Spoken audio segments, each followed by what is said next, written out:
আমাৰ বিদ্যালয়ত আজি 10-12 দিন হল আমাৰ বিদ্যালয়ত কাৰেন্টৰ বিচ্ছিন্ন হৈ আছে, পানীৰ অসুবিধা হৈ আছে, আমি বহুতো সমস্যা পাইছো।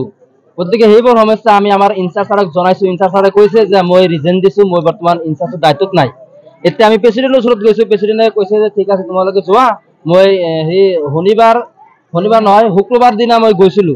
যোৱাৰ পিছত কৈছে ঠিক আছে কালি মই লাইনমেন পঠাই দিম, পঠাই দি সেইখিনি মেৰামতি কৰি দিম। সেইখিনি কথা কৈ মোক পঠাই দিলে। আমি 3-4জনে গৈছিলো, তাৰ ওচৰত পঠাই দিলে। এতিয়া আজি এসপ্তাহ হল, এতিয়ালৈকে আমাৰ লাইনৰ ব্যৱস্থা কোনো একো হোৱা নাই। গতিকে এতিয়া গোটেই ছাত্ৰ ছাত্ৰী ওলাই আহিছে, ক্লাছ ৰুমত থাকিব পৰা নোহোৱা হৈছে, এনেকুৱা অৱস্থা।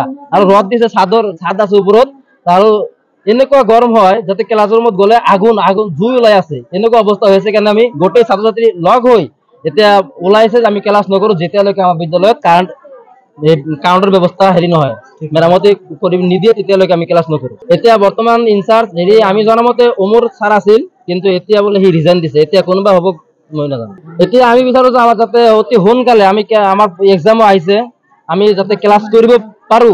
সেইকাৰণে আমাৰ যাতে বিদ্যালয়ত এইটো যিটো কাৰেণ্টৰ সংযোগ ব্যৱস্থা বিচ্ছিন্ন হৈ আছে, এইটো যাতে সোনকালে ভাল কৰি দিয়ে, আমাক মেৰামতি কৰি আমাৰ ফেনৰ ব্যৱস্থাটো কৰি দিয়ে। আৰু আমাৰ পাৰ্মানেন্ট প্ৰিন্সিপাল লাগে। যদি আমাৰ বিদ্যালয়ত বিদ্যুৎটো বিচ্ছিন্ন হৈ আছে, গতিকে আমি ইমান অত্যাধিক গৰমত আমি ক্লাছ কৰিব পৰা নাই। যাৰ কাৰণে আমি এইখন বিদ্যালয়ত যিহেতু প্ৰিন্সিপাল নাই, যাৰ কাৰণে আমি ইনচাৰ্জ ছাৰৰ ওচৰত গৈছিলো, কিন্তু ইনচাৰ্জ ছাৰে কৈছে এইটো দায়িত্বত মই নাই।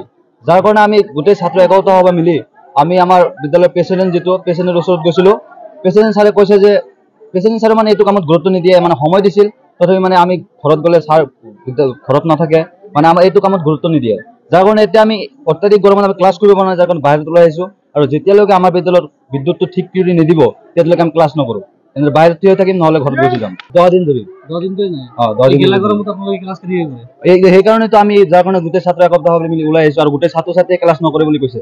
এতিয়া আৰু আমি ক্লাছ নকৰো, মানে অত্যাধিক গৰমত সহ্য কৰিব পৰা নাই। ফাৰ্ষ্ট ইয়াৰ আৰু ছেকেণ্ড ইয়াৰত 9-10 নাই।